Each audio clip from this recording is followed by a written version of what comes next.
අයිබෝන් කියලා පිළිගන්නවා ඉලෙක්ට්‍රොනික LK YouTube channel එක නරඹන සියලුම දෙනාම. අද මට රිපෙයාර් එකට ඇවිල්ලා දිනවා මෙන්න මේ Samsung LCD TV එක. model number එක UA32F4100.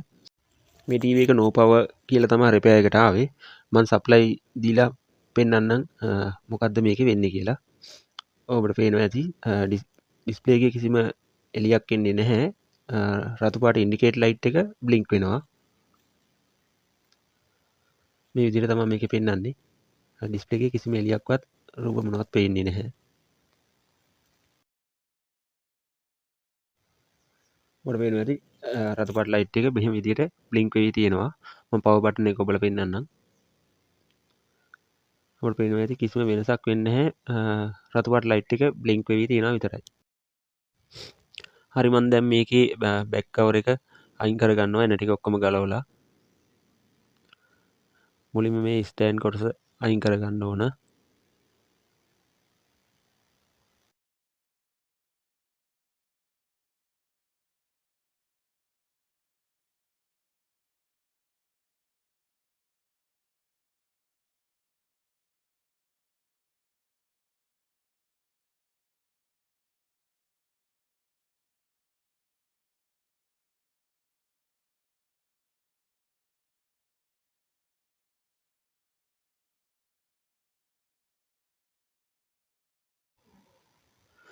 බැක් කවරේට සම්බන්ධ වෙන කේබල් වගේක් තියෙනවා. ස්විච් වලට එන කේබල් ඒ ටිකත් කනෙක්ටර් එක ගලවලා පරිස්සමින් බැක් කවරේ අයින් කරගන්න ඕන.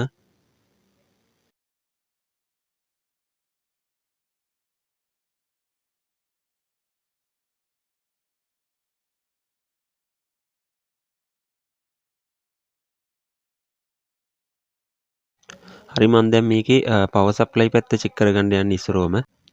මම මල්ටිමීටර් එක DC වෝල්ටේජ් චෙක් කරගන්න දාගන්නවා. DC වෝල්ට් 20ක් වගේ වෙන්න සෙට් කරගන්නවා. මල්ටිමීටර් එකේ රින ප්‍රොබ් එක ග්‍රවුන්ඩ් කරගන්නවා. TV එකේ මේ තහඩු කොටසත් එක්ක සම්බන්ධ කරලා ඊළඟට මේ පවර් කේබල් එක හයි කරගන්නවා. දැන් TV එකට සප්ලයි දීලා පවර් බෝඩ් එකේ ඉඳන් මේන් බෝඩ් එකට සප්ලයි යන කනෙක්ටරේ චෙක් කරගන්න ඕනේ. මේ කනෙක්ටරේ 5 වෝල්ට් සහ 12 වෝල්ට් යන්නේ. ඔබට පේන්නේ නැති 5 වෝල්ට් එනවා මේ එක පැත්තකට. අනිත් පින් එකට 12 වෝල්ට් එන්න ඕනේ. එතන 13ක් වෙන්නනවා ඒක ප්‍රශ්නයක් නැහැ. ඔබට පේනවා ඇති මේ වෝල්ටේජ් එක වෙනස් වෙන ආකාරය. මේක ස්ටේබල් තියෙන්නේ නැහැ. වෝල්ටේජ් ආවට වෝල්ටේජ් වෙනස් වෙනවා. 13ක් පෙන්නුවට පොඩි වෙලාවකදී ආය වෙනස් වෙනවා. මේකේ 5 වෝල්ට් සහ 12 වෝල්ට් ආවට තප්පර කීපයක්දී වෙනස් වෙනවා. ඒ කියන්නේ බෝඩ් එකෙන් ලෝඩ් එකක් ගන්න වෙලාවට සප්ලයි අඩු වෙනවා වගේ වෙනවා. ඒක නිසා තමයි මේ බල්බ් එක බ්ලින්ක් වෙවි තියෙන්නේ. මේ වෝල්ටේජ් ස්ටේබල් තියෙන්න ඕන මේන් බෝඩ් එක නිවැරදිව ඔන් වෙන්න නම්. ඒ කියන්නේ දෝෂය තියෙන්නේ පවර් සප්ලයි පැත්තේ. අපි එහෙනම් පවර් බෝඩ් එක ගලවගමු. කනෙක්ටර් ටික ගලවලා මම මේ පවර් බෝඩ් එකේ තියෙන ඇන ටික ගලවලා පවර් බෝඩ් එක එළියට ගන්න යන්නේ.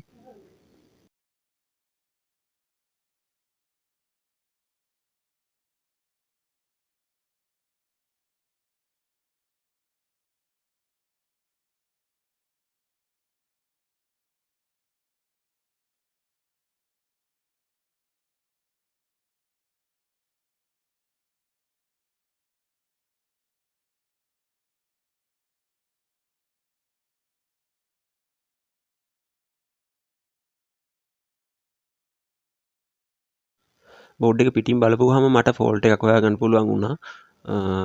මම පෙන්නන්නම් ඒක. මේ ඔබට පේනවා ඇති මේ පාත් මෙතන මේ පාසලා තියෙන පාත් තුල මලකඩ වගේ ඇවිල්ලා තියෙනවා. මෙතන තියෙන ජම්පර් එකක්. මේ ජම්පර් එක මලකඩ කාලා මේ පාසලා තියෙන මේවා සවුත් වෙලා තියෙන්නේ. ඔබට පේනවා ඇති මෙතන මේ දාලා තියෙන කම්බිය දෙපැත්තෙම මලකඩ කාලා තියෙන්නේ. ට්විසර් එකකින් මම මේ හොරනකොට මලකඩ කුඩු කුඩු වැටෙනවා මේ හරියෙන්. මේ බෝඩ් එකට දාලා තියෙන ජම්පර් කම්බි වල තියෙන දුර්වලකමක් නිසා මේවා මලකඩ කාලා තියෙනවා ඔබට පේනවා ඇති.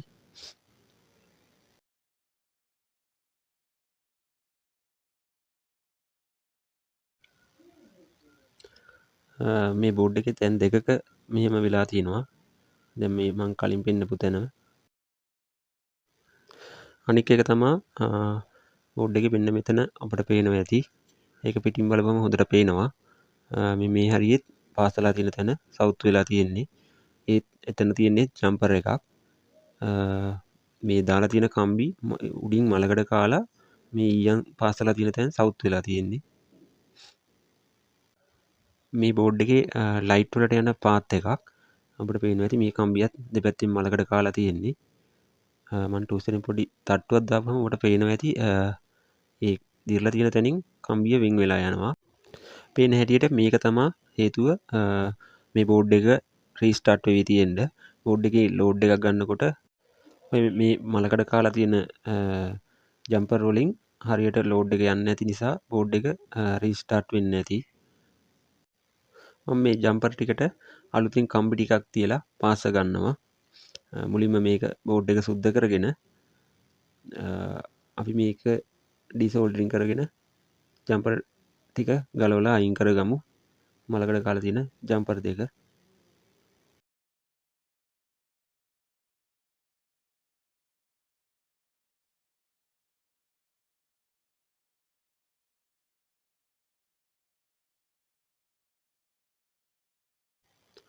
මම දැන් මේ ශකර් එක ආධාරයෙන් මලකඩ කාලා තියෙන ජම්පර් එකේ ඩිසෝල්ඩරින් කරගන්නවා.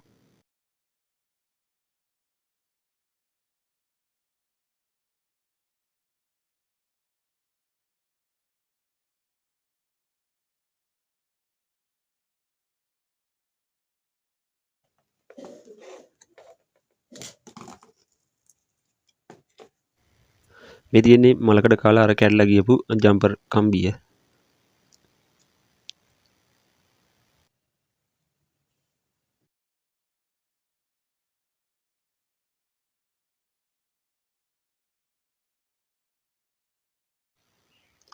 මම දැන් අලුතෙන් කම්බි තියලා පාස ගන්නවා.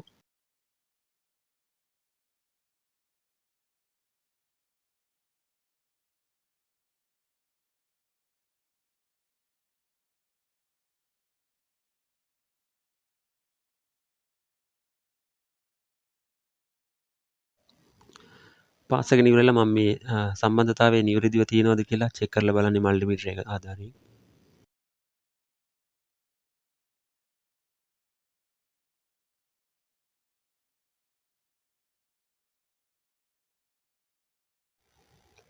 හරි මම දැන් රිපෙයාර් එක කරගෙන අවසන්. අපිට පේනවා ඇති අලුතෙන් කම්බි තියලා මං පාස්සගෙන තියෙන්නේ. මට පේන්න තිබුණ තැන් දෙකටම අලුතෙන් කම්බි තියලා මං බෝඩ් එක පාස ගත්තා. අපි මේක දැන් හයි කරගෙන බලමු බෝඩ් එක නිවැරදිව වැඩ කරනවද කියලා.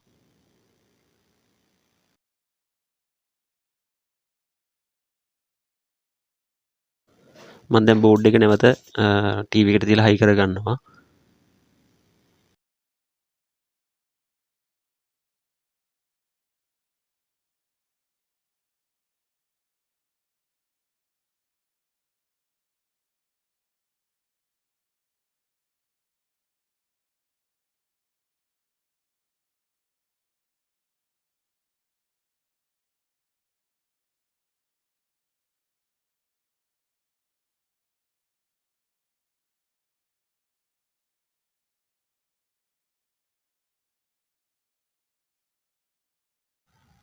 කනෙක්ටර් ටික ඔක්කොම හයි කරගෙන නිවැරදිව අපි චෙක් කරලා බලමු බෝඩ් එක දැන් ඔන් වෙනවද කියලා.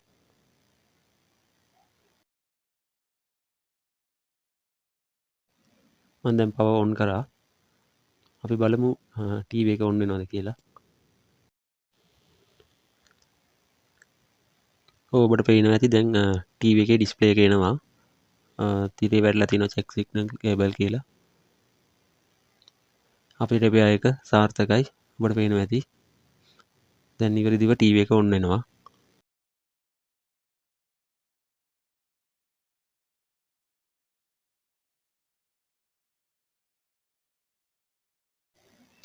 මම නැවත මේන් බෝඩ් එකට සප්ලයි යන කනෙක්ටර් එක ගාව සප්ලයි චෙක් කරලා පෙන්නන්න මල්ටිමීටර එක DC මොඩ් එකට දාලා.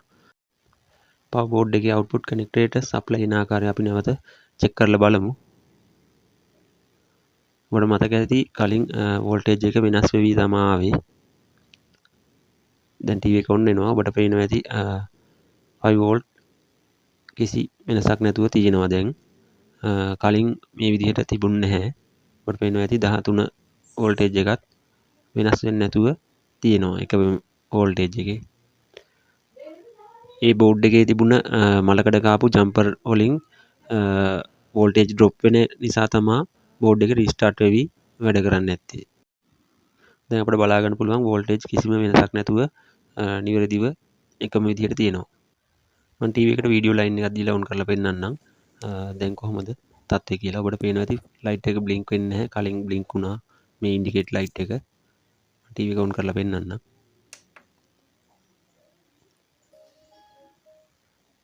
ඔබට පේනවා ඇති දැන් ඩිස්ප්ලේ එනවා. කිසි ප්‍රශ්නයක් නැතුව TV එක වැඩ කරනවා. හොඳයි එහෙනම් මේ ගැන ඔබගේ අදහස් පහත කමෙන්ට් සෙක්ෂන් එකේ දාන්න. නොදන්න කෙනෙකුට බලන්න වීඩියෝ එක ෂෙයා කරන්න. නැවතත් දවසක මෙවැනි වීඩියෝ එකකින් හමු වෙමු. සියලුම දෙනාට සුබ දවසක්.